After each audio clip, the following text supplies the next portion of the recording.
global happenings today. We communicate, we analyze global news. Stay tuned.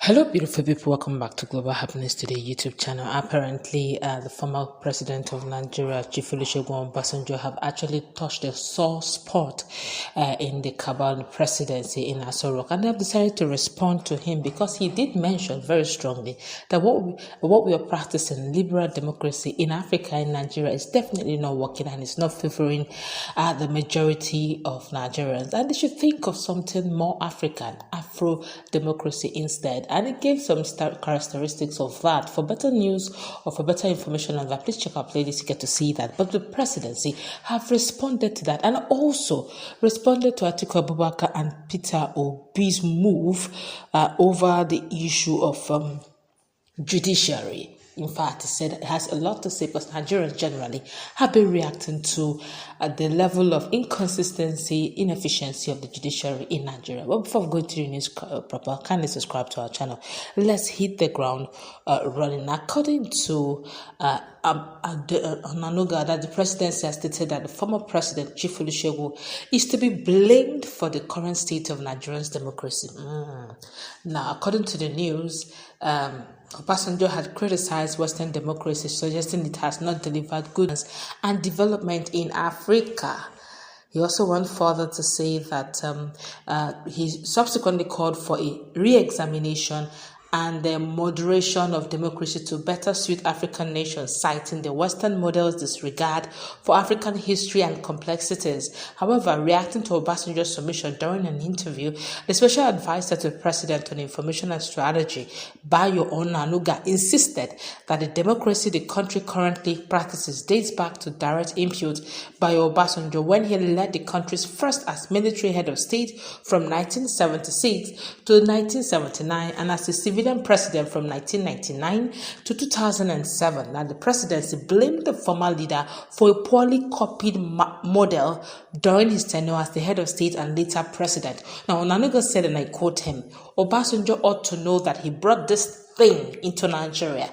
He was the one who made us adopt it in 1979. He must have seen it as expensive and unsuitable when he governed us for 8 years and even wanted an extension for another 4 years. So the way he is sounding, it is like the man is getting wiser after leaving office. If he believes in what he's saying now, he ought to be an advocate of the need to go back to the parliamentary system.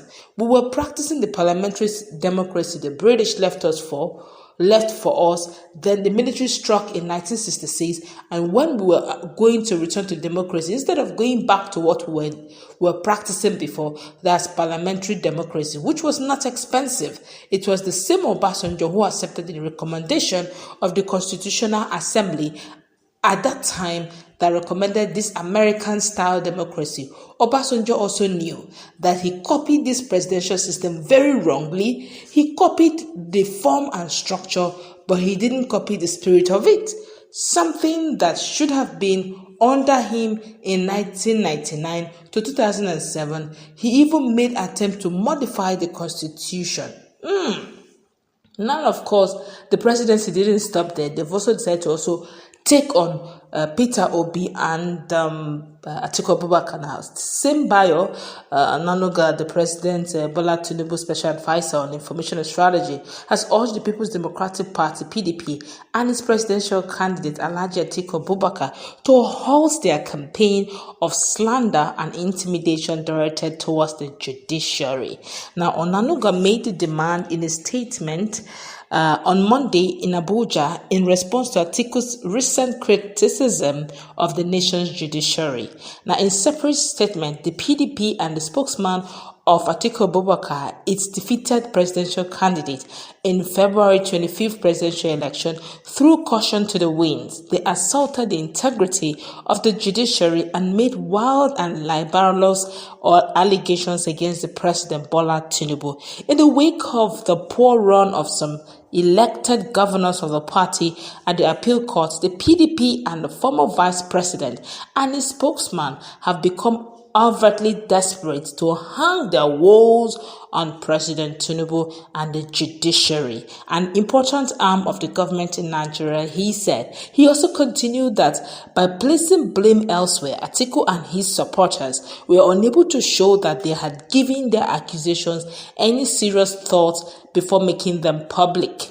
He asked Nigerians to reject the false accusations made by the PDP and its candidate, which claimed that Tinubu had corrupted the judiciary and stifled the opposition while serving as Lagos State governor.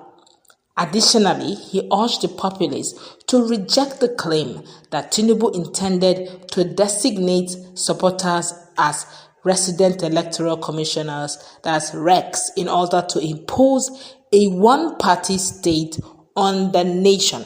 Onanuga emphasized that Tinubu was a staunch Democrat who has never meddled with a court's decision. Many Nigerians are talking. We're going to take just a handful, maybe 2, 3. Then we'll look at this very critically before we wrap this up very quickly. This one here is saying that the judiciary is actually the presidency rubber stamp cover. We've had this rubber stamp in the legislature. Now, to think that we also have rubber stamp judiciary, we have a situation in our hand. Well, Onanuga is, of course, doing his job. Let's hope that at the end of the day, this whole thing looks very interesting when it looks very favorable and interesting when it is in your favor. When you run out of favor, this same Obasanjo, during his tenure, there was nothing really wrong with democracy, had a way around it and all that, but just a case of, okay, we could just adjust it here and there. And now he's no more in the system. He now is beginning to see the inadequacies, really. When they say, when you talk to hawk, also talk to chicken. If the former president, Chief Olusegun Obasanjo, saw the need that this liberal democracy wasn't working for Africa, at that point where he had that opportunity, after ruling for 4 years, he would have noticed that it's not really working for Africa. He would have actually adjusted it because he would have been the best person to adjust it, sentiment aside. But he didn't. He enjoyed it while it lasted. And now it has gone beyond repair. And those who are enjoying it now don't want it to be repaired now because this is my time of enjoyment. It's just logic, really. And unfortunately, it's Nigerians living in Nigeria, particularly, that will pay the price. For those in the diaspora, the stigma of what is going on in the country in Nigeria will probably rub off on them, and knowing fully well that they may not be in a hurry to return home.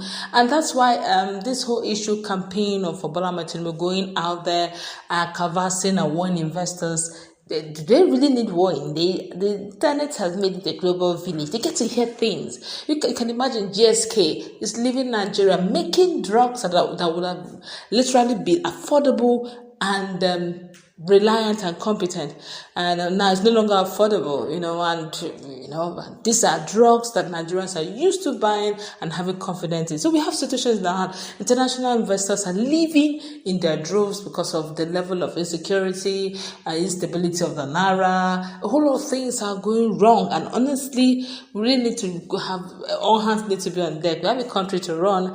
I hope that the government will really look beyond this whole issue of opposition and no opposition and have a country that functions. That's going to wrap it up. Let's meet in